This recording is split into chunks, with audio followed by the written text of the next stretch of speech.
Welcome to a journey through the ages of Dungeons & Dragons, focusing on two of its most iconic goblinoid creatures, goblins and bugbears. These creatures have been part of D&D since the very beginning, skulking in dark dungeons and remote caves, ambushing unwary adventurers. Goblins, small, sly, and numerous, and bugbears, large, brutal, and surprisingly stealthy, have terrorized player characters for decades, but they've also evolved from simple sword fodder into rich parts of the game's mythology. In this video, we'll explore their complete history and evolution in D&D lore, from ancient mythological inspirations and first appearances in classic 1970s rulebooks, through each edition of the game, and across various campaign settings. Along the way, we'll highlight how their portrayals and game mechanics changed, note influential goblin and bugbear characters in novels and adventures, and even speculate on what the future might hold for these creatures. By the end, you'll see how goblins and bugbears grew from generic monsters into complex creatures with their own cultures and stories within the multiverse of tabletop adventures. It's time to delve into the den of the goblinoids. Every monster has a story, and the origins of goblins and bugbears reach deep into mythology and folklore. The very word, goblin, comes from medieval European folklore, likely from Old French gobelin, a term for a mischievous, ugly fairy or demon. Goblins in legend were small, elusive sprites or tricksters dwelling in caves and mountains, hoarding gold or causing trouble for humans. These folkloric goblins were often depicted as little folk with grotesque features, echoing tales from across northwestern Europe of malicious house spirits and cave dwellers. Such stories and literary works inspired by them, from fairy tales to J.R.R. Tolkien's The Hobbit, heavily influenced Dungeons & Dragons. In fact, Gary Gygax and the original D&D creators borrowed many creature concepts from Tolkien's works, including goblins, inserting them into the game's earliest bestiaries. Tolkien's goblins, essentially the orcs of The Hobbit, were cruel, cowardly minions, and D&D's early goblins carried forward that DNA while distinguishing goblins as a separate race from orcs. Bugbears, on the other hand, have an even more literal folkloric origin. The term bugbear comes from medieval English legend. A bugbear was a sort of bogeyman, a frightening spirit or hobgoblin often imagined in the shape of a bear used to scare misbehaving children. Etymologically, bugbear combines buggy, Middle English for a scary goblin or ghost, with bear, implying a demon that lurks like a bear. In old stories, the bugbear was a large lurking monster, literally a bear goblin, that prowled the woods at night. This directly inspired D&D's bugbear, a giant, hairy goblin. Early D&D texts explicitly describe bugbears as great goblin giants, blending the goblin's mischievous evil with the physical power of a bear. The idea of a huge, scary goblin fits perfectly with folklore, and gave D&D a third goblinoid creature, alongside goblins and the mid-sized hobgoblins to complete the trio. It's worth noting that hobgoblins themselves derive from folklore too. Originally, hobgoblin meant a friendly household goblin or fairy, like the folklore figure Puck. But in D&D, hobgoblins became cruel, militaristic goblinoids. All these European fairy tale influences set the stage for how goblins and bugbears would initially appear in the game, as creatures of darkness and trickery, steeped in mythic tradition. In summary, D&D's goblins and bugbears were born from the same cultural cauldron that gave us bogeymen under the bed and greedy goblins in fairy tales. from the red cap-wearing little devils of fairy lore to Tolkien's hordes of goblins swarming the misty mountains, these inspirations shaped Gary Gygax's vision. By translating those myths onto the tabletop, early D&D made goblins small but vicious humanoids and turned the old bugbear bogeyman into a very real, very dangerous D&D monster. These origins explain why even in their first D&D incarnations, goblins and bugbears felt familiar. They were the monsters we'd heard about in childhood fables, now statted up and ready to ambush our D&D parties. Goblins and bugbears crept into Dungeons & Dragons from the very start. In the original 1974 D&D White Box set, goblins were among the first monsters introduced, described simply as small monsters that could threaten low-level heroes.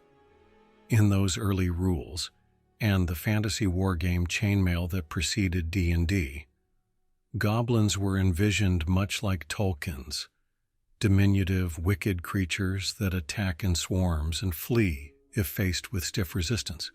Meanwhile, bugbears made their debut in 1975 with the Greyhawk supplement to ODD, which Gary Gygax wrote. There, bugbears are explicitly created by Gygax as great hairy goblin giants. Essentially a bigger and stronger breed of goblin, this established the goblinoid family early on. Goblins, smallest, hobgoblins, mid-sized, introduced separately, and bugbears, largest. All three would soon feature prominently in the game's first edition. When Advanced Dungeons & Dragons First Edition launched with the Monster Manual in 1977, both goblins and bugbears got full write-ups. The AD&D Monster Manual described goblins as tribal creatures who live in dismal caves and lairs, often led by the toughest goblin in the group. These goblins were typically armed with spears or short swords and ridden by their leaders on giant wolves or wargs, establishing an image of goblins as wolf-riding raiders that persists to this day. They were characterized as evil, cruel, and cowardly. Interestingly, the first edition alignments listed goblins as lawful evil, perhaps reflecting their tendency to organize in tribes under a strict boss. Bugbears in First Edition were described as large cousins of goblins, standing around 7 feet tall, muscular, and covered in coarse hair. Despite their size, they had a knack for moving quietly in the shadows. The Monster Manual noted that bugbears often surprise their prey, ambushing with a 50% chance to catch victims off guard due to their stealth. In combat, a bugbear's great strength gave it bonus damage with each hit, making them especially deadly to low-level parties. Mechanically and in early adventures, goblins and bugbears filled the role of classic low-level villains. Many early D&D modules featured goblin lairs or bugbear guards. For example, the beloved introductory module B2. The Keep on the Borderlands, 1979, sends fledgling adventurers into the Caves of Chaos, which include tribes of goblins and their larger hobgoblin and bugbear kin as antagonists. Players who cut their teeth on 1970s D&D often found themselves fighting through a warren of goblins as one of their first challenges. Goblins were numerous but weak. In AD&D First Edition, they had just 1-to-1 hit die, averaging 3 to 4 hit points, crumpling quickly under a sword blow, unless they swarmed the party in numbers. Bugbears were a more significant threat. With 3 hit dice and high strength, a single bugbear could often overpower an unseasoned adventurer, especially if it struck from surprise. This dynamic, goblins as the chaff and bugbears as the dangerous muscle, made them excellent partners in crime. In fact, first edition's lore even mentions that in a goblin lair there's a chance a few bugbears will be living among them as enforcers. That imagery of a bullying bugbear boss leading a gang of cringing goblins became a trope of D&D encounters. Even at this early stage, D&D authors were expanding the lore. Dragon Magazine number 63, 1982, featured an article titled "The Humanoids" by Roger E. Moore that delved into goblin mythology and attitudes, giving DMs more flavor on goblins' deities, habits, and society beyond the brief monster manual entry. And a notorious little twist on goblins appeared in the 1981 Fiend Folio. The Nilbog, a magical anomaly goblin whose name is Goblin spelled backwards. Nilbogs had a comedic curse. Attacks healed them instead of hurting them, among other trickster effects. This was an early hint that even goblins could have surprises up their sleeve in D&D lore. By the end of first edition, while goblins and bugbears were still mostly seen as generic evil humanoids, they had cemented their place as classic foes. From the first die rolled in D&D to the mass battles of Pool of Radiance, a 1988 computer game that prominently featured goblins as enemies drawn straight from the monster manual. These creatures proved their value as antagonists. D&D had successfully translated the old folklore goblin and bogeyman into tabletop form, and players knew. If you're delving into a dark dungeon and hear high-pitched chattering or a deep growl in the shadows, beware. Goblins or bugbears might be lying in wait. In the 1989 launch of Advanced Dungeons & Dragons 2nd Edition, Goblins and Bugbears returned, and this time they came with more lore and depth. The days of one-paragraph monster entries were over. 2nd Edition's Monstrous Compendium, a loose-leaf binder of monster pages, and later the hardcover Monstrous Manual, 1993, gave goblinoids expanded descriptions covering society, ecology, and culture. The Goblin entry in Monstrous Compendium Volume 1, 1989, describes their appearance in vivid detail. Flat faces, broad noses, pointed ears, and small, sharp fangs, arms that hang down to their knees, with skin color ranging from yellow through orange to red. It notes that goblins often wear drab leather clothing and favor weapons that are easy to use: spears, clubs, and crossbows. These added details helped DMs imagine goblins not just as identical cannon fodder, but as a people with their own look and behavior. Goblin society is described as tribal, ruled by the strongest or smartest goblin, and the compendium entry even touches on their tactics. Goblins prefer ambushes, overwhelm enemies with numbers, and are quick to run away to fight another day. We also learn about goblin living habits. For instance, only leaders in a goblin lair have private chambers.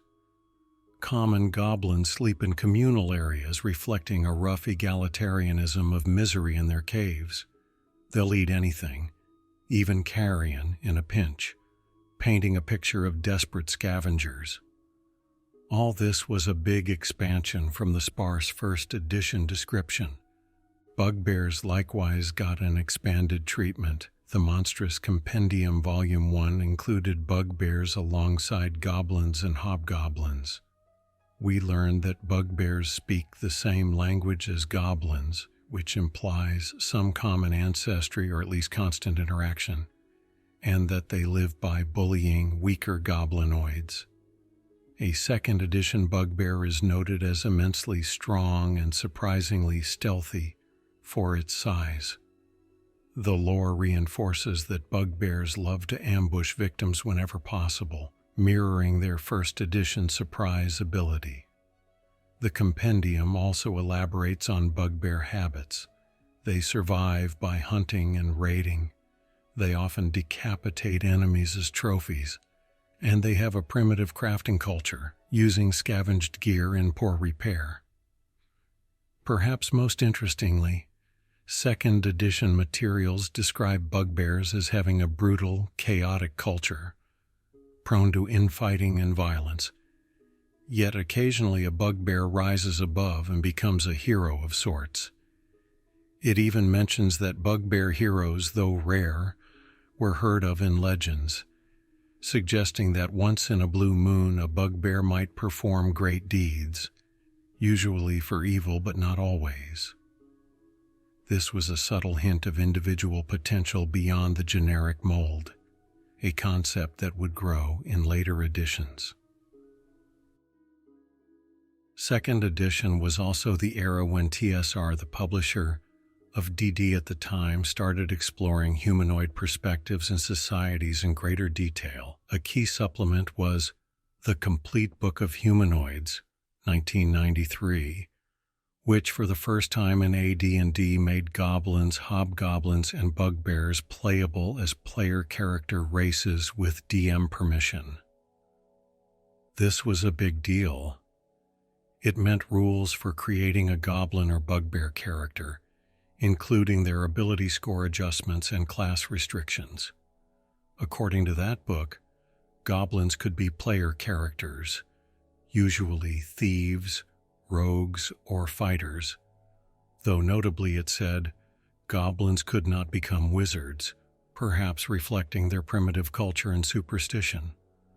Bugbears as PCs were even more unusual due to their strength. A bugbear character was powerful, but had a level cap in many classes and some hefty experience penalties to balance them. Still, the very idea that you could step into the shoes of a goblin or bugbear showed that D&D was moving beyond the view of these beings as mindless monsters. During the second edition era, many notable adventures and settings featured goblinoids in deeper roles. In the Dragonlance setting, for example, goblins and hobgoblins appear frequently as enemies in the War of the Lance storyline. Dragonlance even gave us a memorable goblinoid character, Viewmaster Toad, a pompous hobgoblin officer in the dragon armies who became a recurring villain and comic relief in the novels. In Forgotten Realms, goblins and bugbears were ubiquitous threats across Faerun, but some products explored their society. Dragon Magazine and Forgotten Realms Adventures mentioned goblin tribes in specific regions like the Goblin Marches. The Birthright campaign setting, 1995, reimagined goblins as a significant race with their own kingdoms. The Cerulean Goblin was given distinct stats and lore, treating goblins as a true political faction in that world rather than mere mobs. And in the Ravenloft Gothic horror setting, a twisted version of the goblin appeared. The goblin, with a Y, introduced in the module Feast of Goblins, 1990. These were horrific degenerative creatures under the control of an evil vampire lord, a far cry from your normal D&D goblin. Ravenloft's Goblins showed how even goblins could be reinterpreted to fit different genres, in this case as mindless thralls in a dark fairy tale horror. Mechanically, second edition refined the goblinoids a bit. Goblins were made slightly weaker. They dropped to straight 1-to-1 HD, average 4 HP, and were categorized as neutral evil, in alignment instead of lawful, emphasizing their treacherous and self-serving nature. This alignment shift happened in late first edition and carried into second edition. Bugbears remained brutish, chaotic evil raiders. New goblinoid variants also crept in through expansions. For instance, the regal goblins of Krynn, Dragonlance, or the mention of Colinths, aquatic hobgoblins, in supplements. The broader category of goblinoids solidified. 2nd edition uniformly used the term goblinoid to group goblins, hobgoblins, and bugbears, who all shared a pantheon led by the god Maglubiet. We learned more about their gods in 2nd edition's lore. Maglubiet was the god of war and ruled goblins and hobgoblins, while bugbears had their own deity, Hrugek, though by the end of 2nd edition, it was hinted that gods like Hrugek had fallen in status. In the Forgotten Realms, post-Spell Plague lore had Hrugek serving under the greater god Bane. All these details contributed to making goblins and bugbears feel like real people, albeit evil people, in the game's worlds, with motivations and social structures. By the end of AD&D 2nd edition, in the late 1990s, players had a much richer understanding of goblins and bugbears. They weren't just sword fodder. DMs could portray them with nuance.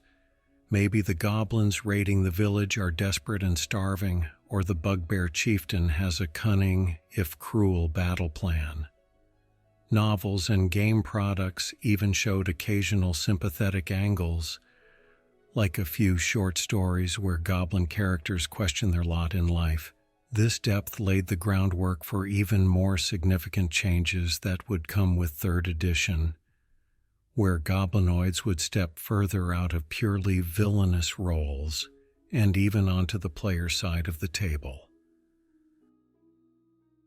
The early 2000s brought D&D 3rd edition, 2000, and its revised 3.5 edition, 2003, which overhauled a lot of D&D's mechanics and offered new possibilities for goblins and bugbears. One of the biggest shifts was that the 3rd edition rules made it much easier to use virtually any creature as a player character race. Goblins and bugbears benefited from this new flexibility. They were presented as potential PC races in the monster manual itself, and later in dedicated supplements.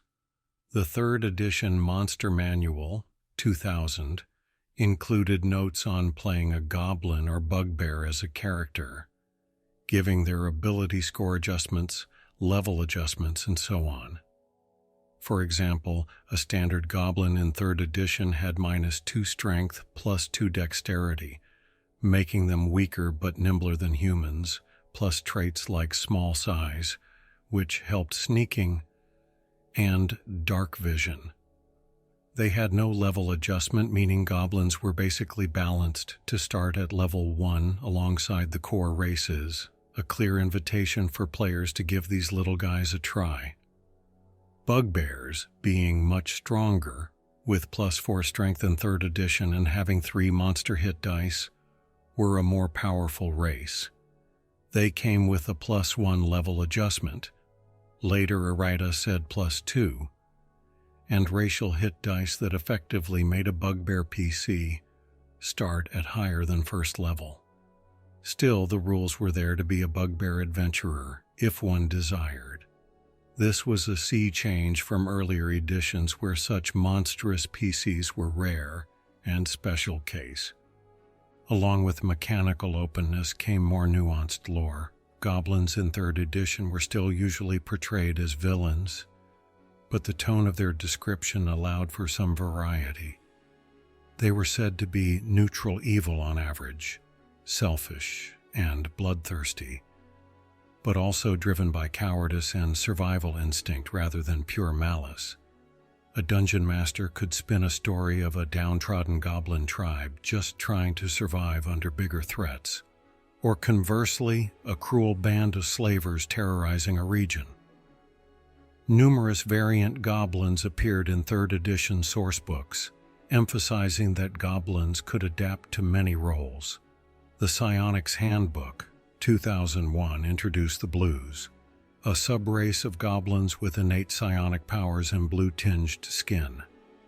Unearthed Arcana, 2004, offered environmental goblin variants like aquatic goblins, Arctic goblins, jungle goblins, etc., showing goblins thriving in all climates from deserts to polar regions. This proliferation of goblin types reinforce that they are everywhere and come in many forms. For Forgotten Realms, the supplement races of Faerun, 2003, even introduced the Decanter Goblin, a magically engineered goblin breed created by an ancient Netherese artifact. These Decanter Goblins were stronger and meaner, used as shock troops. You also had the Forest Kith Goblin in Monster Manual 3, 2004, which was a more feral, primitive goblin variant living deep in forests. All these additions made goblins a surprisingly diverse lot in 3rd edition lore. Bugbears in 3rd edition likewise saw some new twists. They appeared in the Monster Manual with their classic traits, sneaky, strong brutes. And one new element was a note that bugbears often work as mercenaries for other villains, a nod to their traditional role as the muscle for hire among goblinoids.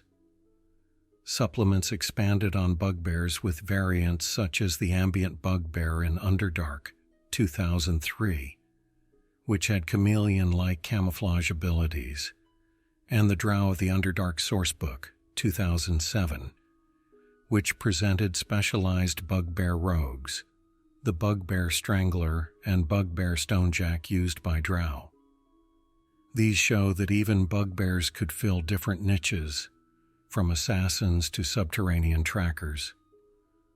On the player side, Savage Species, 2003, gave detailed rules for progressing as a bugbear from level 1, breaking their monster hit dice into a kind of level progression, enabling campaigns where someone might start as a young bugbear and grow into their full power. This edition also firmly established the goblinoid pantheon in game lore. Maglubiet as the chief god of goblins and hobgoblins, and the bugbear gods Rugek and Grankul, a pair of brother deities, for bugbears, all of whom were said to dwell on the plain of Acheron in an eternal war. That lore was touched on in sources like Faiths and Pantheons, and would be elaborated further in 5th edition. In terms of portrayals during actual gameplay, 3rd edition and 3.5 adventures gave goblinoids more personality, and sometimes even roles as allies or anti-heroes. The new Eberron campaign setting, introduced in 2004 under 3.5 rules, was especially noteworthy. Eberron's lore revealed that goblins, hobgoblins, and bugbears once had a mighty empire, the Empire of Dakan, and that they are an ancient, civilized people in their own right. More on that in the next section. Eberron's take meant that in those campaigns, goblinoids could just as easily be neutral or even heroic. Meanwhile, in more traditional settings, adventures like Red Hand of Doom, 2006, used hobgoblins with goblin and bugbear allies as disciplined, formidable foes capable of complex strategy, far from the throwaway goblins of yore. Many groups also recall the Sunless Citadel, 2000, a famous early 3rd edition module, which featured a rivalry between a tribe of goblins and a tribe of kobolds. That adventure allowed clever players to negotiate with or even ally with one side against the other. It demonstrated a more role-play-oriented approach to monster humanoids. And in fiction of the era, we occasionally saw a shift in tone. For instance, R.A. Salvatore wrote a short story, Dark Mirror, 1993, in which Drista Urden encounters an intelligent goblin with the capacity for reason and empathy, challenging Drist's perceptions of goblins, and by extension, the readers. This kind of story was a precursor to D&D's later trend of questioning the always evil nature of these races. All told, 3rd edition kept goblins and bugbears as staple adversaries. You'll still find plenty of them to fight in 3rd edition adventure books and video games of the 2000s. but it also cracked the door open for seeing them in new lights.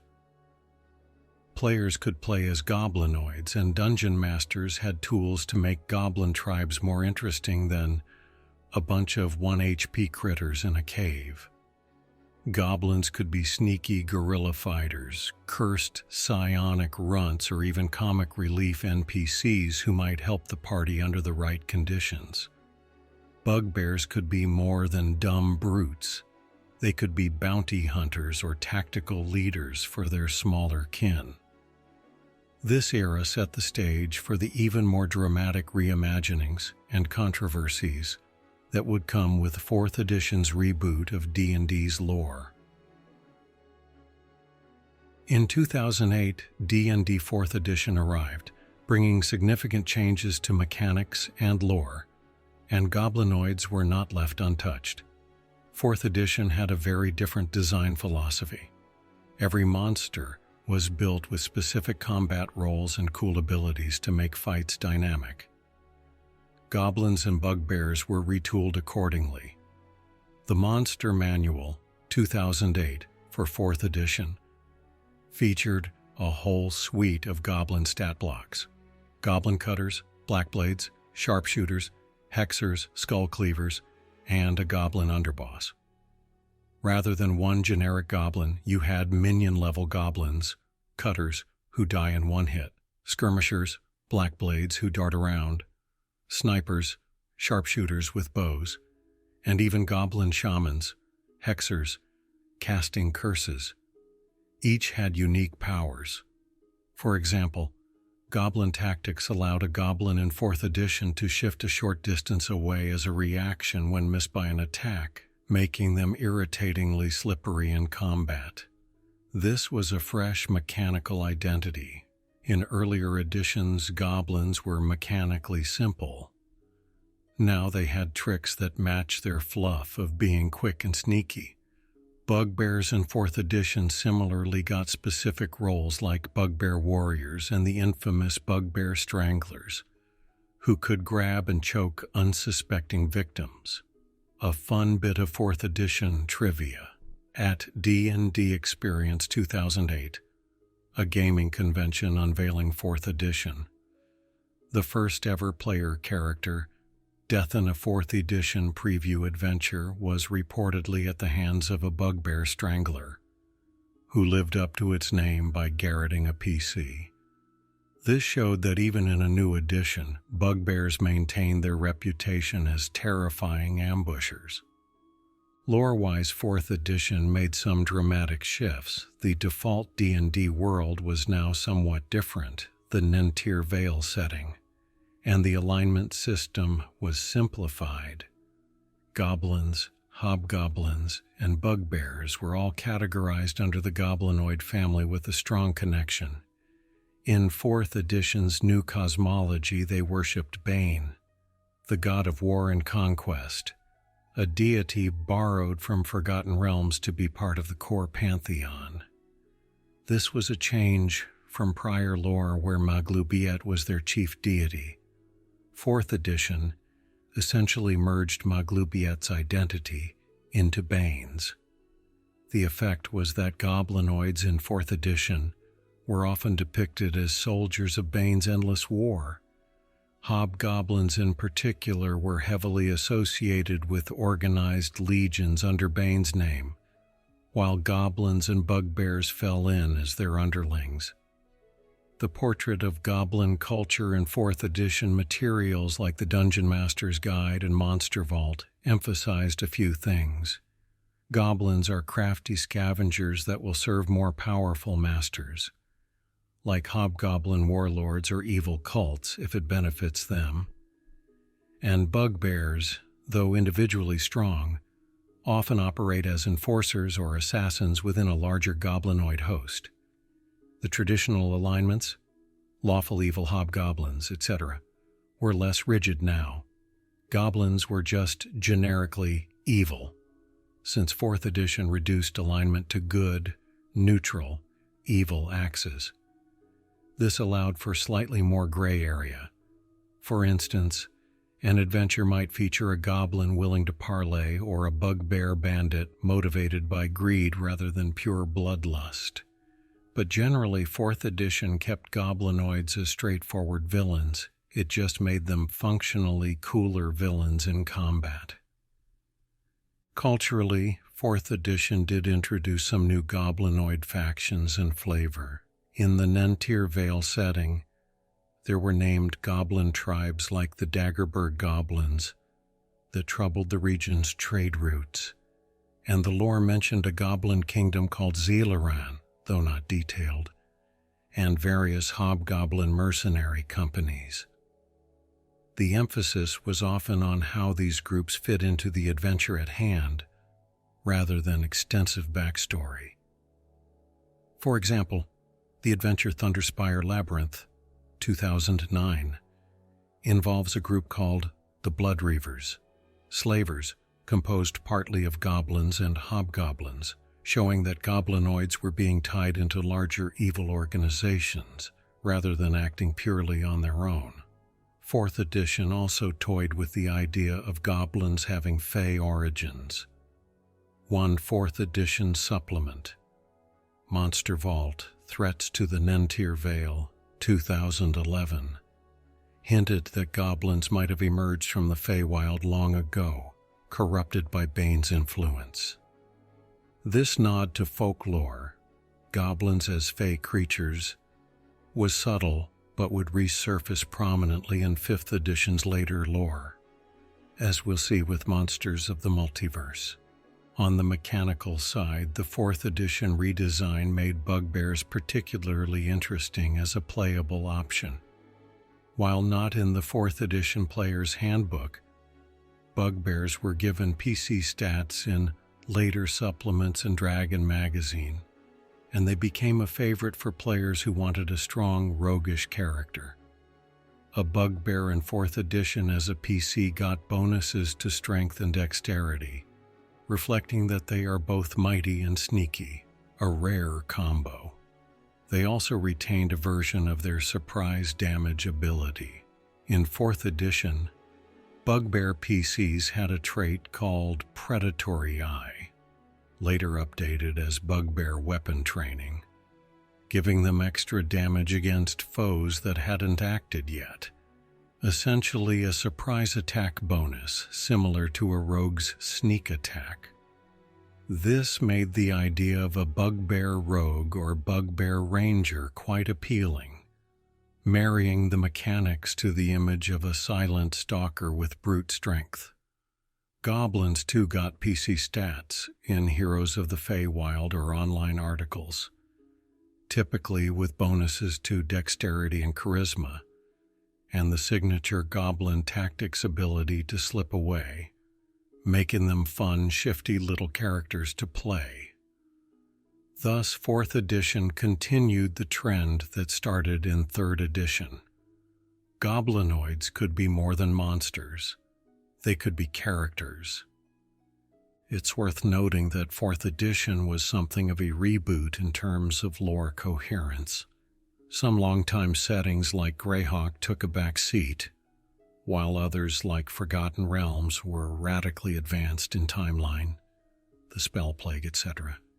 In the Forgotten Realms 4th edition era, it was mentioned that goblinoid gods, Maglubiet, Hrugek, etc., had essentially been subordinated or killed during the upheavals, with Bane taking over goblinoid worship. This was reflected in-game by many goblin tribes in FR now worshipping Bane or his servant Maglubiet as an aspect of Bane. Meanwhile, in Eberron, which 4th edition supported with a campaign guide, the rich goblinoid history of the Dakani remained canon, but 4th edition's alignment light approach perhaps encouraged more groups to include goblinoid player characters or allies in Eberron campaigns, since it was easier to justify non-evil goblinoids. At the end of the day, 4th edition's contribution to goblin and bugbear lore was a modernization and mechanization. It kept their core themes, Goblins are weak but cunning vermin. Bugbears are big, scary ambushers. But amplify them with flashy abilities and tie them into a new, more warlike mythology under Bane.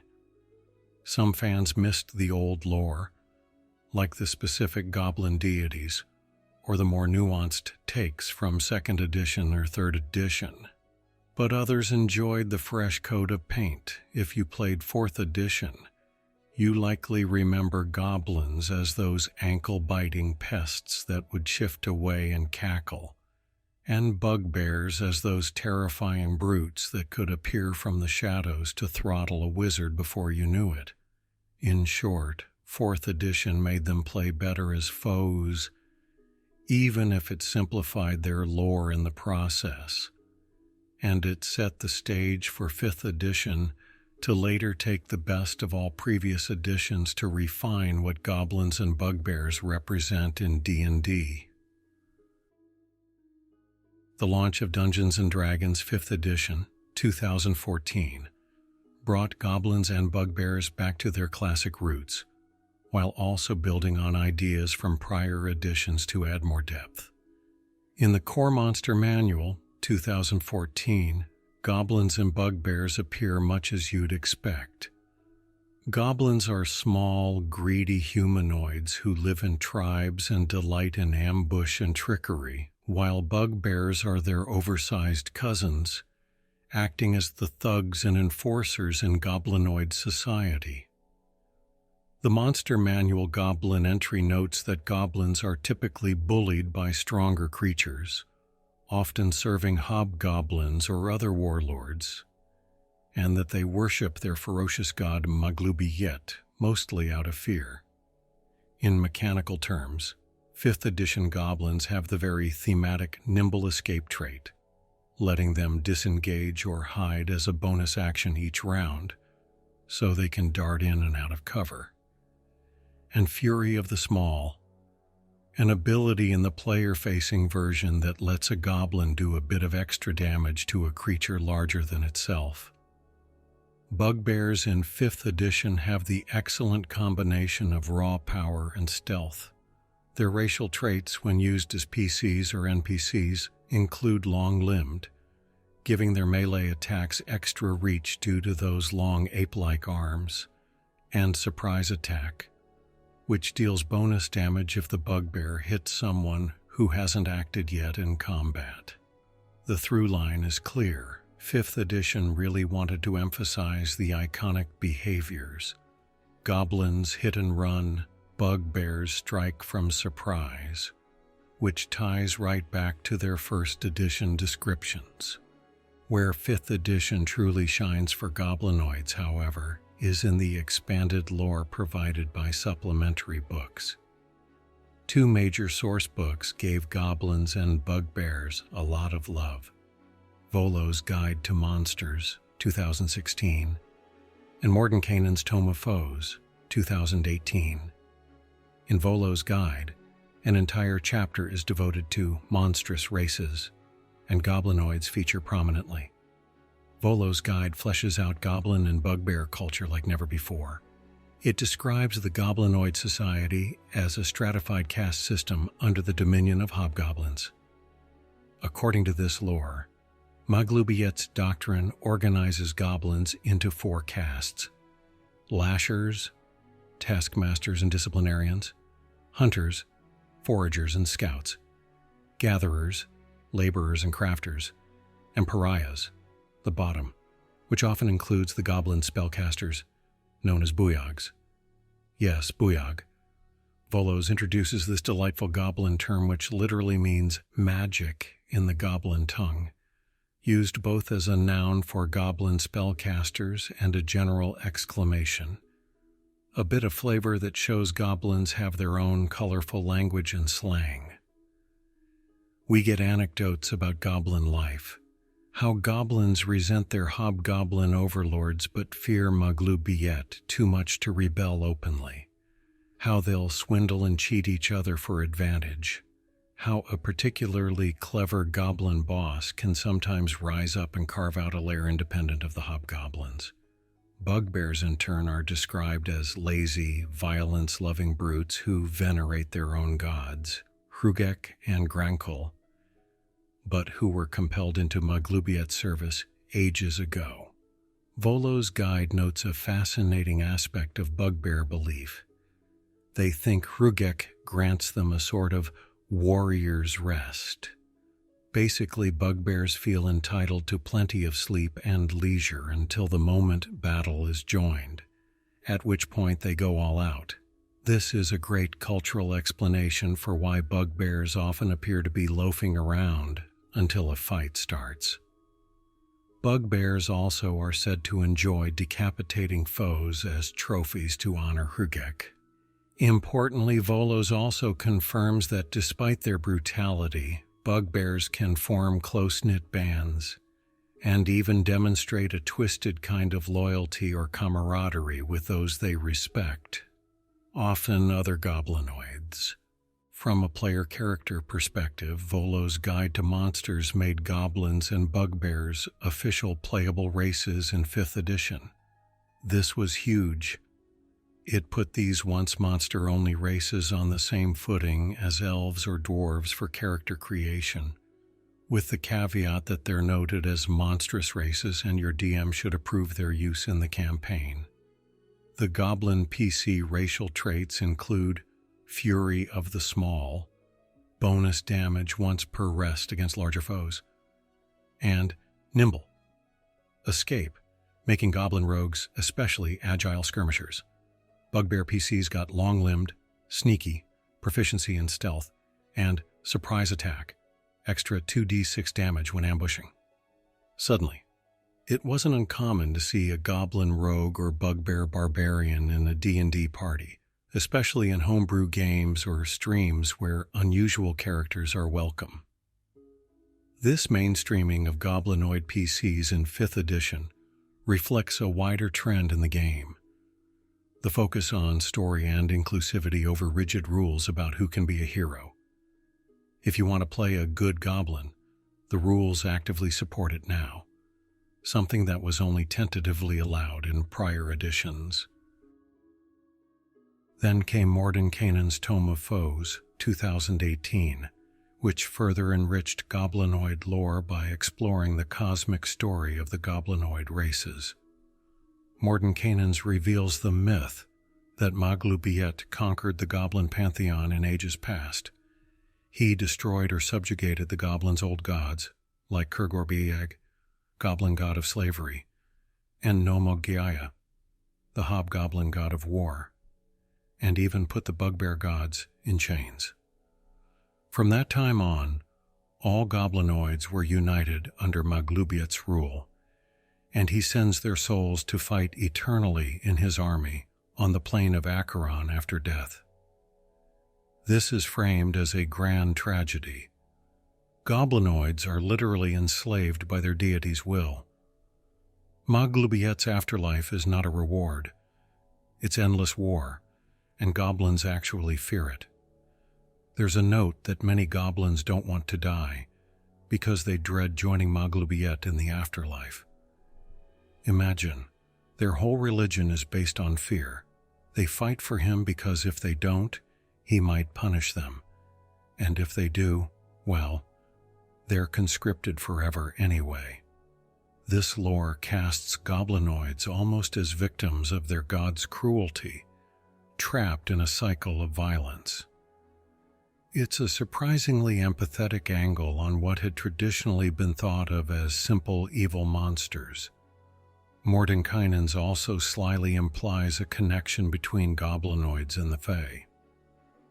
One line of thought is that since goblins and hobgoblins have some Fae-like qualities, and historically hobgoblins and goblins were types of fairies in folklore, perhaps in the D&D multiverse they originally hail from the Feywild and were corrupted by Maglubiet's influence. In 2022, this idea became concrete in Mordenkainen Presence, Monsters of the Multiverse, a rules compilation that updated many races. Goblins, hobgoblins, and bugbears in that book were all given the trait Fey ancestry, much like elves. explicitly making them descendants of fey creatures.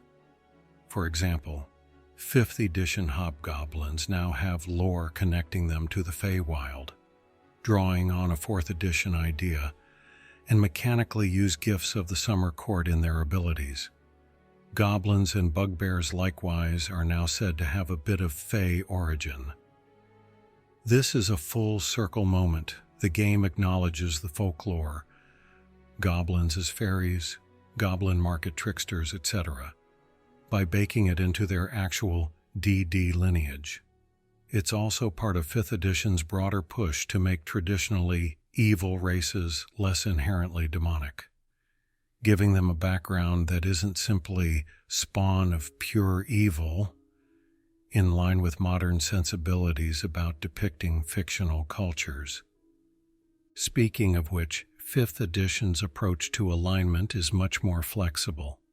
While older editions might have labeled goblins as always chaotic evil, 5th edition describes them as typically neutral evil, and makes clear that individuals can break the norm. This opened the door wide for heroic goblins in official products. We've seen sympathetic goblin NPCs in published adventures.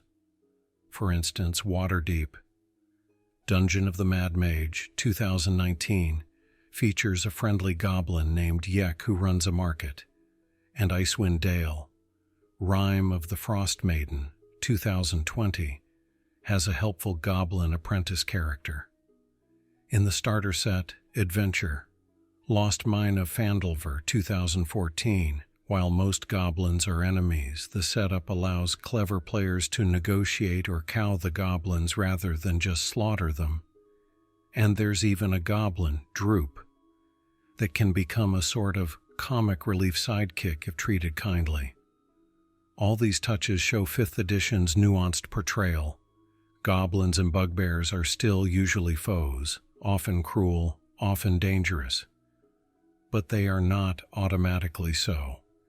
And even when they are villains, there's attention paid to their motives, hunger, greed, fear, etc., rather than evil for evil's sake.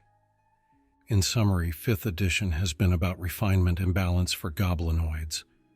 It synthesizes the best aspects of previous lore, the classic imagery and behavior from early D&D, the cultural detail from 2nd edition, the player options and diverse variants from 3rd edition, and a touch of the fey origin and warlike focus from 4th edition, all molded into a coherent picture.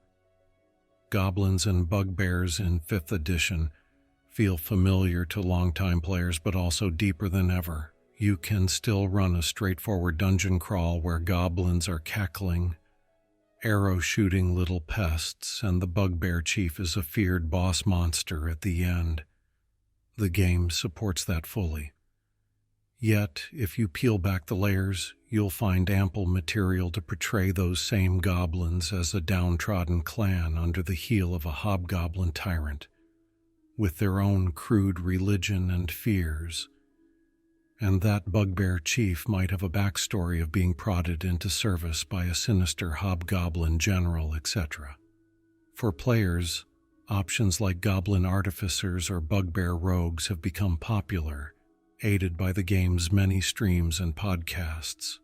One of Critical Role's main characters in Campaign 2 was Not the Brave, a goblin rogue, which endeared this traditionally evil race to many fans. All told, 5th edition has solidified goblins and bugbears as complex, story-rich components of D&D lore, while ensuring they remain as entertaining in gameplay as ever, whether you're fighting against them or fighting alongside them. Goblins and bugbears don't just exist in a vacuum, they populate virtually every D&D world, each with its own twist or flavor. Let's take a tour through a few major campaign settings to see how these goblinoids have been depicted. The Forgotten Realms is crawling with goblins. In this classic fantasy world, Goblins are one of the common humanoid races infesting mountains, forests, and ruins, often serving as minions for greater evil. From the goblin marches on the borders of Luruar, a historical mass goblin invasion in the year of the Goblin Marches, to the lairs under the spine of the world, goblins are a constant nuisance to the civilized folk of Faerun. They typically band together in tribes with names like the Black Claw or Broken Tusk, and frequently fall under the domination of stronger forces, whether that's a tribe of hobgoblins, an orc chieftain, or some wicked sorcerer who finds a ready supply of disposable soldiers in the local goblins.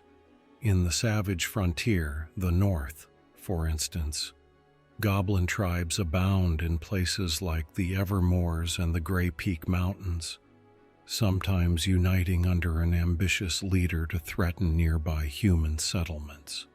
Bugbears in the realms are often found alongside those goblins, taking on roles as brutes for hire. Adventurers delving into dungeons around the Sword Coast often encounter goblins as the first line of defense, say in a ruined keep or an old mine, with a burly bugbear boss keeping them in line. The starter set's Lost Mine of Fandolver is a perfect example of this dynamic. A bugbear named Clarg leads a band of Cragmaw goblins in a cave hideout. The realms also has notable goblinoid characters like King Yarb Gnock, who united goblin tribes in the Eastern Shar, or the bugbear rogue Rugdul, who worked in the shadowy Xanathar Thieves Guild of Waterdeep. Overall, Forgotten Realms tends to portray goblins and bugbears in the traditional way, as wicked creatures to be fought. But it also provides pockets of more nuanced portrayal, especially as 5th edition's influence grows, e.g., goblin merchants in Waterdeep, or bugbear diplomats from the orc kingdom of Many Arrows trying to keep peace. The deities of goblinoids, Maglubiet, Kurgorbayag, Herugek, are active in the realm's cosmology, and at times events like the Time of Troubles have affected them. There was lore in 4th edition era that Bane subsumed some goblin gods, but 5th edition has essentially brought them back for worship. Forgotten Realms, being such a vast and inclusive world, means you can find almost any flavor of goblin if you look. From the primitive cave-dwelling snots of the nomad steppes, to the coastal Koalinth, marine hobgoblins harassing the Sea of Swords, to even a community of somewhat civilized goblins in Merkel's Mask, a secret enclave in Dragon Coast. As the original campaign world of D&D, Greyhawk has perhaps the most archetypal goblinoids. In Greyhawk, goblins and bugbears have been causing trouble since the earliest days. They were the enemies in Gary Gygax's home games and appear in classic modules set in Greyhawk. For instance, in the Temple of Elemental Evil, set in Greyhawk's world, adventurers contend with goblin guards and bugbear enforcers among the cult's forces. Greyhawk's humanoids often hail from evil-controlled regions like the Pomarge, a peninsula that, after the humanoid invasions of the Greyhawk Wars, became a monstrous kingdom ruled by an alliance of orcs, goblins, hobgoblins, and others. In Greyhawk lore, goblins are sometimes subjects of a local tyrant, such as an orc warlord, or living in the wilderness in fear of human reprisals. Bugbears are particularly feared in the Bone March and Pomarge areas for their cruel raids. Culturally, Greyhawk treats goblinoids as nasty, brutish, and short-lived, following the strong devour the weak ethos. It was in Greyhawk's early source books that we learned details like goblins and hobgoblins often hate each other even while they cooperate, or that bugbears have a fondness for ambush at dusk or dawn. Notably, Maglubiet and the Goblin Pantheon were first detailed in Greyhawk's context, in Dragon magazine articles and sourcebooks like From the Ashes, establishing their worship and how goblinoid tribes practice religion, usually through shamans and blood offerings. One Greyhawk-specific twist. There's an infamous artifact called Theratron's Goblet tied to goblins in Saga of Old City, a Greyhawk novel. It was used to control a legion of goblins. Also, some Greyhawk regions field goblinoid armies as shock troops. During the Greyhawk Wars, the evil Lord Iuz employed hordes of goblins and bugbears to overwhelm his enemies. So, in Greyhawk, you get the feeling of goblinoids as a significant military force in the world's struggle between good and evil, rather than just dungeon nuisances. Still, one shouldn't think Greyhawk goblins are sophisticated. More often than not, they're exactly what it says on the tin: low-level antagonists to be smote by fledgling heroes. Many Greyhawk players have fond memories of clearing out a goblin-infested caves of chaos or taking down a notorious bugbear bandit in the gnarly forest. It's classic D&D adventuring in its pure form. Eberron provides perhaps the most radical reimagining of goblinoids. In this pulp noir fantasy setting, goblins, hobgoblins, and bugbears have an ancient heritage as the architects of the great Dakani Empire. Thousands of years before humans dominated Corvair, goblinoids ruled the continent.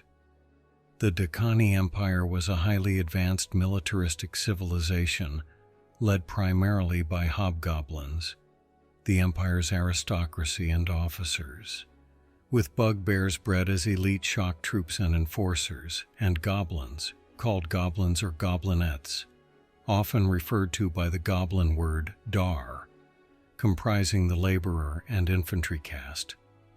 These goblins weren't the sniveling, weak creatures of other settings. In Eberron's lore, the goblins of Dakan were disciplined, proud, and skilled. They built cities, fought Delkir, alien invaders, and forged legendary weapons. The empire eventually fell due to a combination of the Dielkir War and internecine conflict, long before the present day, but its legacy lives on. In modern Eberron, 998 YK, after the last war, goblinoids are experiencing a resurgence. A hobgoblin warlord named Lihish Haruk led goblin mercenaries to seize their own nation, Dargun, during the last war. Now Dargun is an independent goblinoid kingdom on Corvair, recognized by treaty. This means in Eberron's present, you can encounter goblins and bugbears as citizens and soldiers of an organized society, not just as random monsters. They have towns, trade, and politics. Of course, not all is peaceful. Dargun has its troubles, and many goblinoid clans, especially bugbear-dominated ones, chafe under Haruk's rule or follow warlords out in the wild. Eberron gives us complex goblin characters. For instance, Tikulti, a hobgoblin secret agent working within the King's Citadel, a major storyline in the Eberron adventure seekers of the Ashen Crown, or Gid Nefret, a friendly goblin scholar in Sharn. There's also a sect of traditionalists called the Heirs of Dakan, goblinoids who preserved the old imperial ways in underground vaults for millennia and are now resurfacing to try to restore Dakani glory.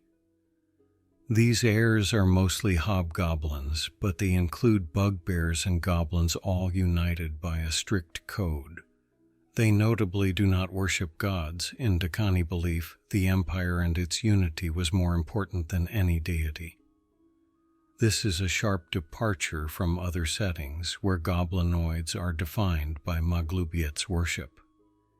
In Eberron, many goblinoids actually reject the gods, viewing them as irrelevant, which is a fascinating twist. Mechanically, Eberron treats goblinoids like any other race. Goblins, hobgoblins, and bugbears can be player characters from the start. The Eberron Player's Guide in 3.5 and Rising from the Last War for 5th edition both encourage this. Eberron's tone is that the old prejudices of humans paint goblinoids as monsters, but in truth they are people with a rich culture who can choose their own paths. So, an Eberron campaign might have a very different vibe. A goblin might be a tavern owner or a city guard you meet, and the bugbear might be a burly detective in Sharn's police force just as easily as he might be a bandit in the wilds. It's a testament to the flexibility of D&D lore that in one world goblinoids run an empire, and in another they're eating rats in a cave, and both are official. On Krynn, goblins and hobgoblins, often just collectively called goblins informally by the peoples of Ansalon, are a constant presence but generally as comic relief villains or low-tier threats. During the War of the Lance, the era of the original Dragonlance Chronicles, armies of the evil dragon High Lords included contingents of goblins alongside human draconians and other creatures. Dragonlance gave us the memorable character Few Master Toad, also known later as High Lord Toad, a hobgoblin officer in the Red Dragon Army. Toad is depicted as vicious but buffoonish. He exemplifies Krynn's tendency to make goblins a bit laughable, even as they are cruel. In the novels, Toade is continually thwarted by the heroes of the Lance, and at one point is eaten by a dragon, only to be later resurrected because even the forces of evil found his failures amusing, detailed in the novel Lord Toad. Goblins in Dragonlance often occupy the role of expendable troops or slavelings. There's a scene in Dragons of Autumn Twilight where goblins are basically janitors in the ruined city of Zaktzaroth, cleaning up after their draconian masters. That said, Krynn's goblins have their own tribal names and a language, and some Dragonlance sourcebooks note that goblins and hobgoblins once had kingdoms in Krynn's past, particularly in mountainous areas of Ansalon. After the War of the Lance, a hobgoblin named Mudwort briefly unites a goblin tribe in Dragonlance adventures.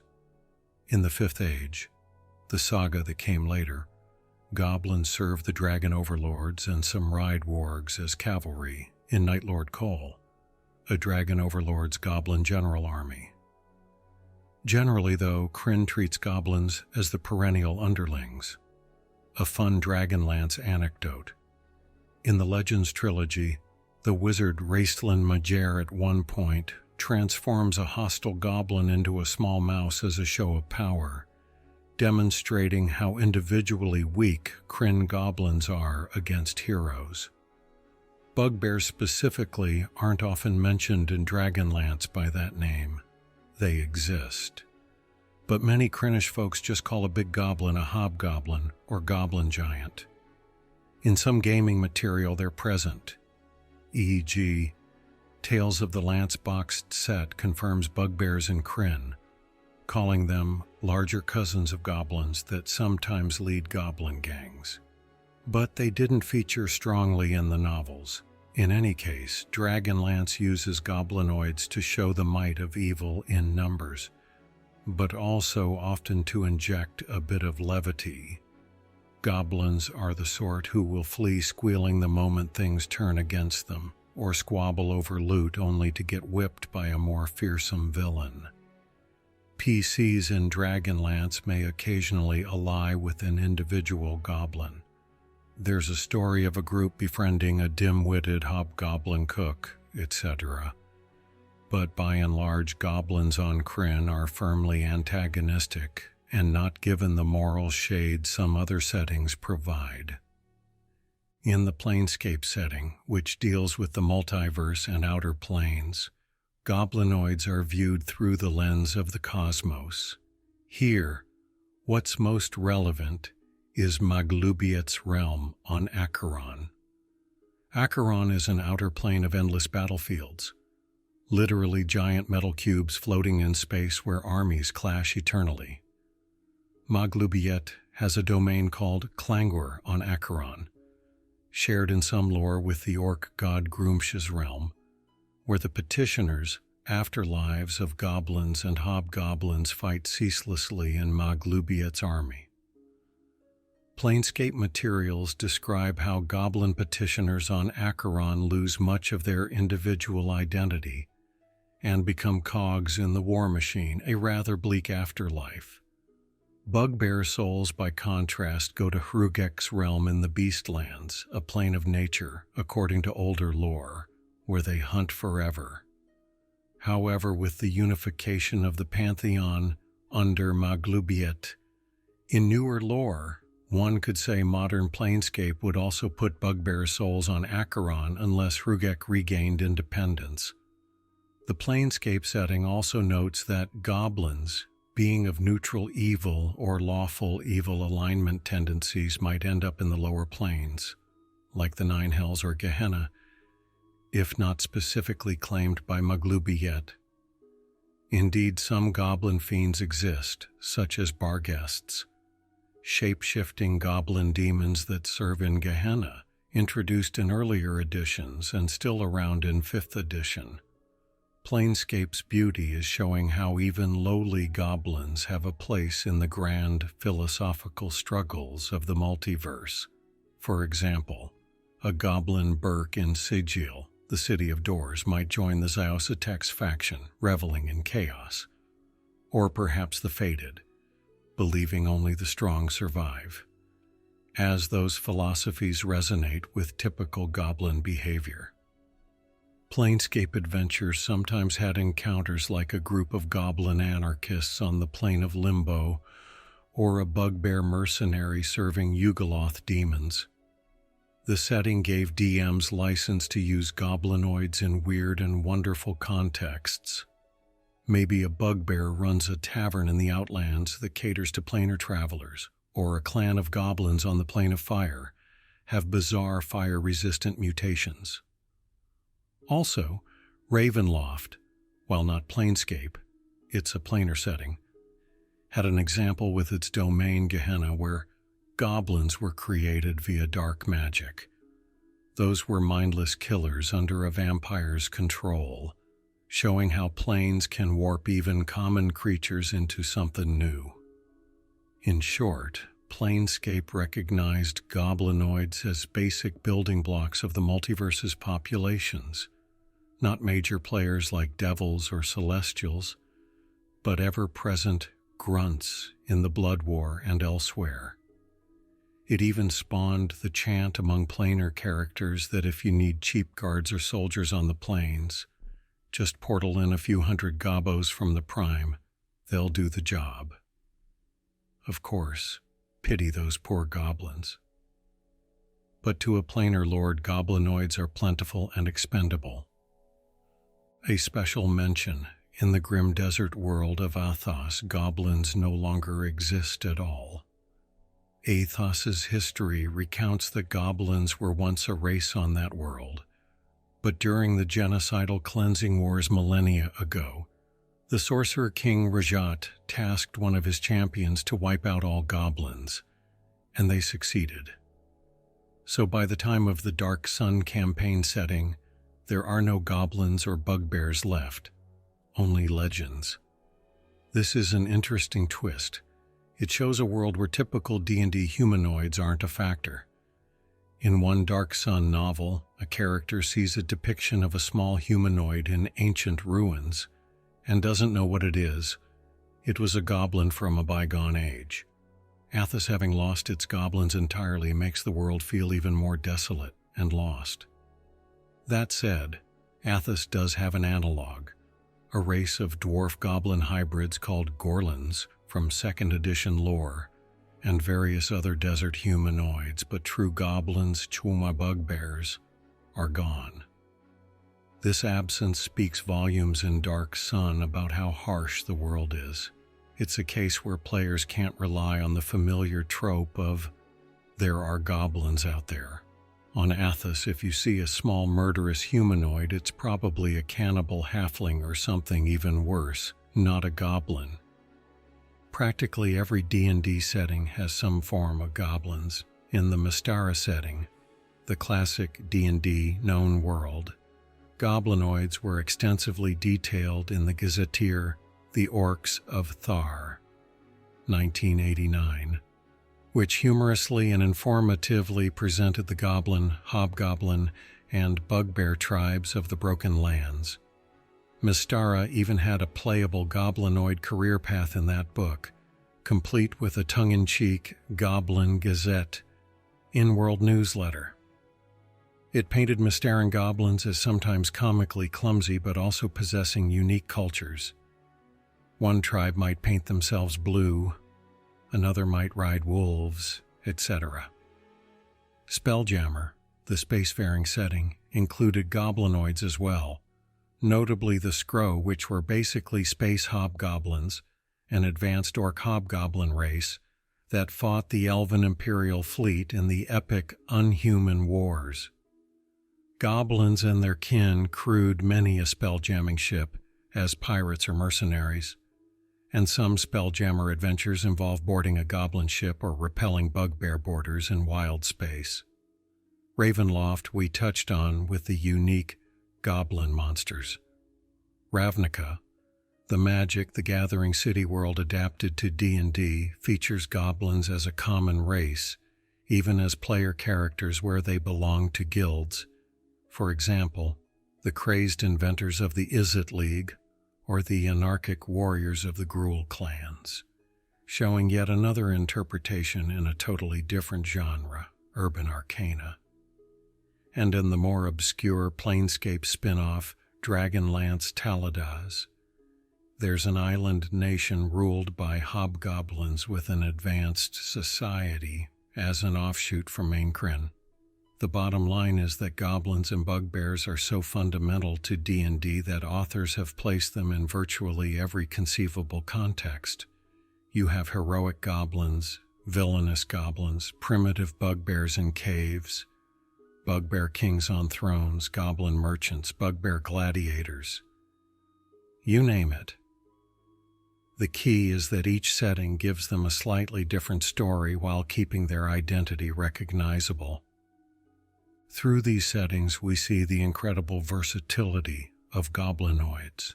They can be comic relief or deadly serious foes, craven or honorable, primitive or civilized, depending on the needs of the story. Yet, no matter the setting, a few things tend to hold true. Goblins are typically small, tricky opportunists, and bugbears are big, brutal, and love to surprise their enemies.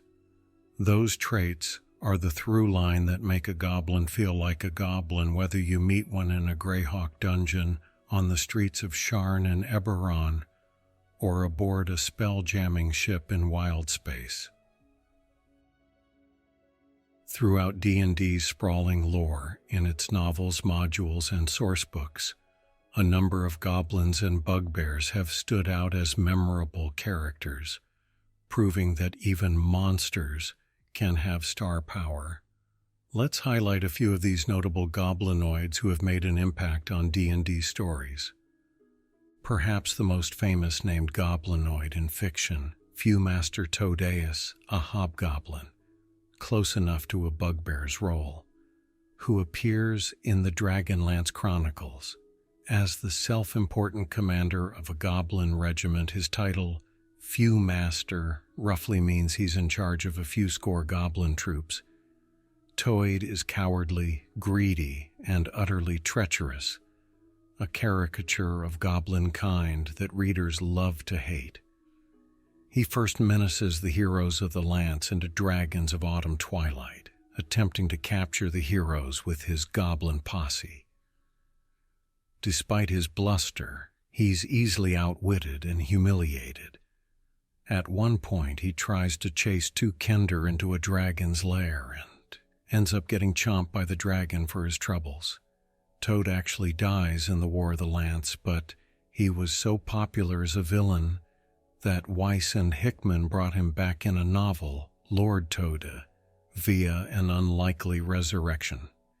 In that story he tries, and comically fails, to set up his own little goblin kingdom. Tode's legacy is being the archetypal buffoonish goblin leader, cruel when he has the upper hand, craven when he doesn't. He's a reminder that not all villains are dark and brooding.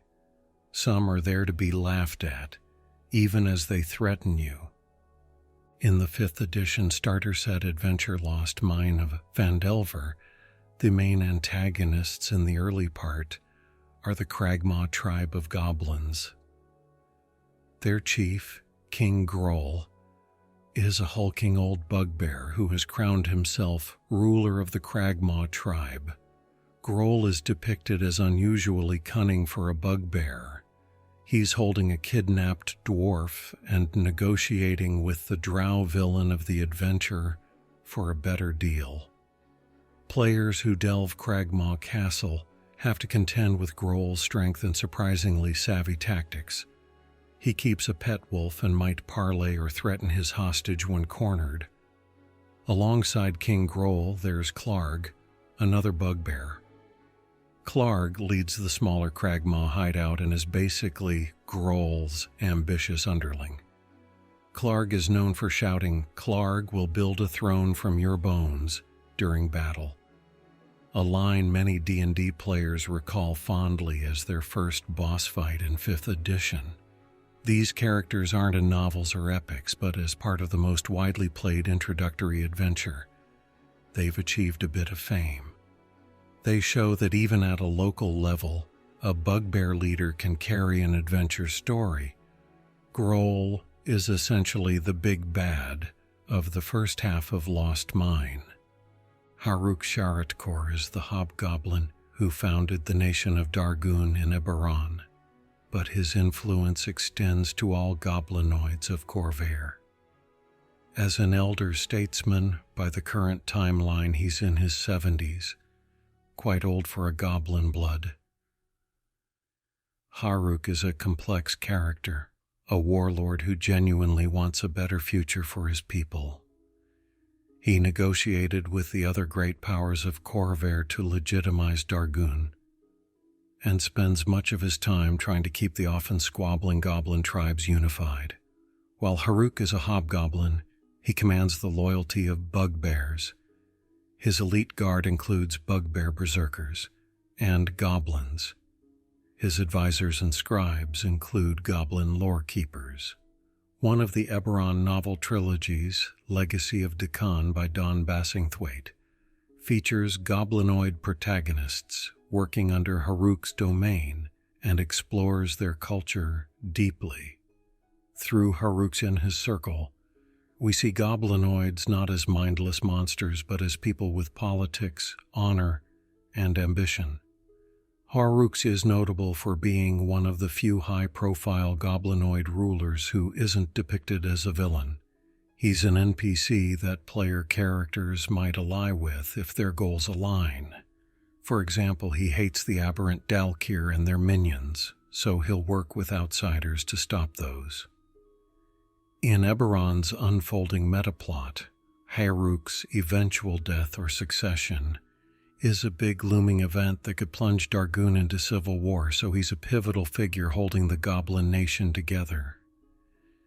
Two minor characters beloved by many D&D groups, Ymik is a goblin from Lost Mine of Phandelver, who, if approached cleverly, will negotiate with the party trying to usurp his boss, Clarg.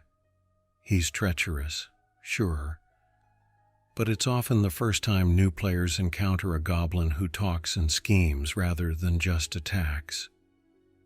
Depending on the group, Ymik might actually get what he wants and become the new boss, only for the players to promptly betray him or vice versa, leading to memorable shenanigans. Splug, on the other hand, comes from the 4th edition introductory adventure Keep on the Shadowfell. Splug is a goblin prisoner, locked up by his own tribe, whom the player characters can rescue in the dungeon. He's a pathetic, sniveling little goblin who pleads for his life and offers to serve the party. Many groups either befriended Splug and had a helpful, if unreliable, goblin tag along for a while, or they mistrusted him and perhaps became the cause of Splug's demise. Splug often ended up as comic relief. DMs would play up his obsequious nature. Great heroes, Splug will hold torch for you, yes? And perhaps have him run away at the first sign of real danger. Both Yemek and Splug illustrate that not every goblin in a story needs to be fought. Some can be talked to, even befriended, creating role-playing opportunities. And when lowly goblins develop a bit of personality, players tend to remember them. It's not uncommon to hear a group years later joke, "Remember Splug the Goblin? Whatever happened to that little guy?" In the 5th edition adventure Out of the Abyss, there's a goblin NPC companion, a deep gnome transformed into a goblin technically, but let's instead mention Balsag from 4th edition's Thunderspire Labyrinth, or Reavers of Harkenwold depending on version. Balsag is a bugbear who patrols the Thunderspire Labyrinth with his giant rats, serving as an early boss encounter. What's cool is he's given a bit of dialogue and routine. He's basically a guard captain for a Duergar enclave, grumbling about his job. This minor character gave life to the idea that a bugbear could be a watchman, not just a random marauder. Likewise, in the 5th edition, Dragon of Icespire Peak Adventures, there's a quest where a goblin clan led by a ruthless bugbear chief is actually providing some stability in a region by keeping other monsters at bay. The players can decide to eliminate the goblin leaders or perhaps strike a deal. These scenario-based characters might not have proper names like the above, but they contribute to narrative depth, showing goblinoids can have roles beyond attack on sight. While not an individual character per se, the Nilbog deserves mention as a sort of legendary goblin entity, first appearing in the 1st edition's Fiend Folio. A Nilbog is a goblin possessed by a crazy magic that causes attacks to heal it and spells to do the opposite of intended. Essentially, it's a prankster spirit that invades goblin tribes as a kind of curse on those who abuse goblins. In game lore, other goblins might come to worship or fear a Nilbog, not understanding its nature. In 5th edition, Volo's Guide brought the Nilbog back as a trickster god spirit, implied to be a long-suppressed goblin deity that occasionally possesses a goblin host to cause chaos against hierarchical authority. Nilbogs have appeared in a few adventure cameos and are often remembered by old-school players as that one goblin that absolutely baffled the party until they figured out the gimmick. It's almost achieved urban legend status among D&D groups. Don't let the goblin fool you. Could be a Nilbog. So while the Nilbog isn't a single recurring character with a storyline, it is a notable part of goblin lore that can act as a singular mischievous character in a campaign, effectively turning a random goblin into a zany, reality-warping menace. These examples just scratch the surface. Many homebrew campaigns have created beloved goblin NPCs, like the quirky goblin shopkeeper or the bugbear henchman who had a change of heart, and D&D novels occasionally center on goblinoid perspectives. For instance, R.A. Salvatore's short story Gwen Huivar features a goblin tribe's point of view during an encounter with Drist, giving a rare empathetic look at how terrifying a drow ranger would seem to them. Through these characters, we see goblins and bugbears not just as stat blocks, but as personalities, sometimes funny, sometimes fearsome, sometimes even sympathetic. They've contributed to D&D's narrative tapestry in meaningful ways. Who knows, in your next campaign, one of these creatures might end up being the star of the show, either as a cunning villain with grand plans or that unlikely little ally who sticks around against all odds. After all, in a game about making your own legends, even a humble goblin can become a hero or infamous villain in the story you tell. As Dungeons & Dragons looks toward its future with updated rules and ongoing expansions, what might lie ahead for goblins and bugbears? These creatures have proven incredibly adaptable in the past 50 years of D&D, so we can expect they'll continue to evolve in step with the game's direction. One clear trend is inclusivity and re-examining alignments. Wizards of the Coast has been moving away from the idea of any species being inherently evil. We've already seen this in 5th edition, where lore emphasizes that while culture might push most goblins toward selfish evil, individuals can break the mold. In future products, like the upcoming 2024 rules refresh, sometimes dubbed 1D&D, it's likely this trend will continue or be made even more explicit. We might see goblins and bugbears written up with no alignment suggestions at all, leaving it entirely to story. This means in official adventures we could encounter more neutral goblin factions, or even friendly bugbear NPCs. For instance, a future module could involve brokering peace with a goblin clan instead of automatically fighting them, something that was rare in early editions but is increasingly plausible now.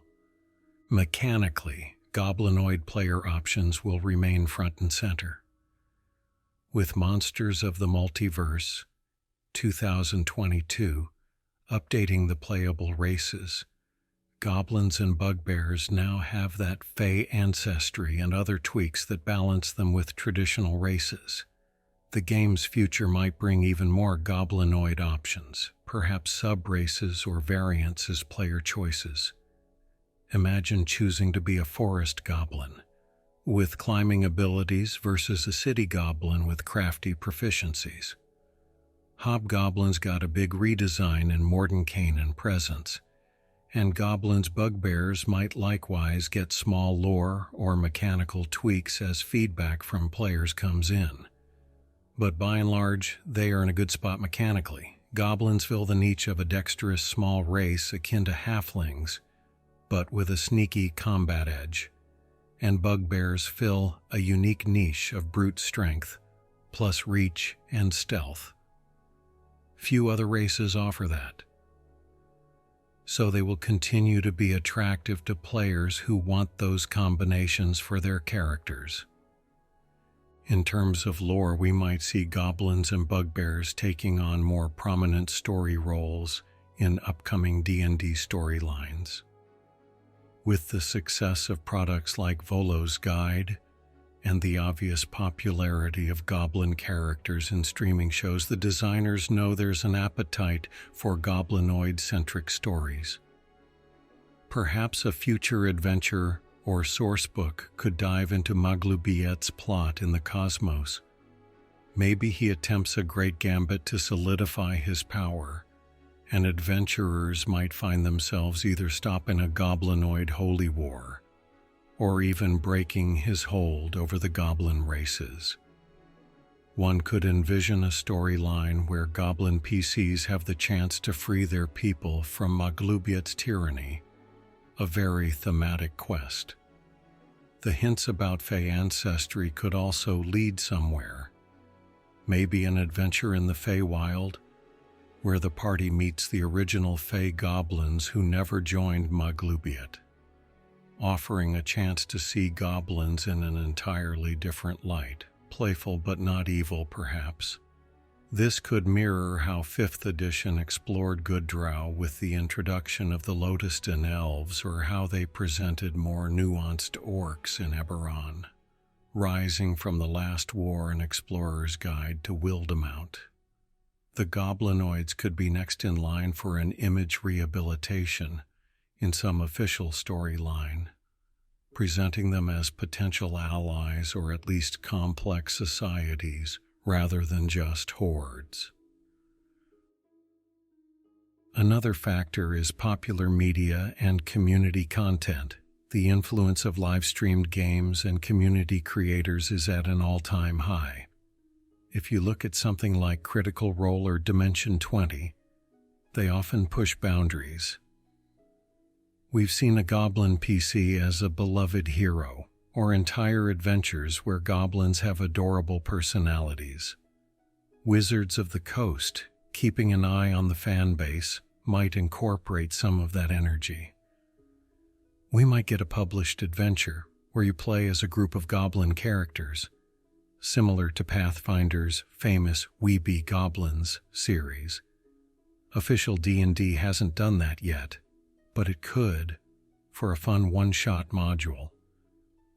They've tested the waters with things like an April Fool's adventure starring kobolds. Goblins could easily carry a comedic yet heartfelt mini-campaign where you're, say, a band of goblins on a mission to save your home from encroaching humans, flipping the usual script. Additionally, as D&D expands crossovers, Magic, the Gathering settings, etc., goblins remain front and center. For example, the Guildmaster's Guide to Ravnica presented goblins as a major race in the city world of Ravnica, which not only made them PC options but integrated them into a society where they're just another citizen, albeit often in rowdy guilds. The more D&D leans into multiverse, the more versions of goblins we get. Perhaps a future Planescape revival, which has been announced, will reintroduce some wild planar goblin variations or factions.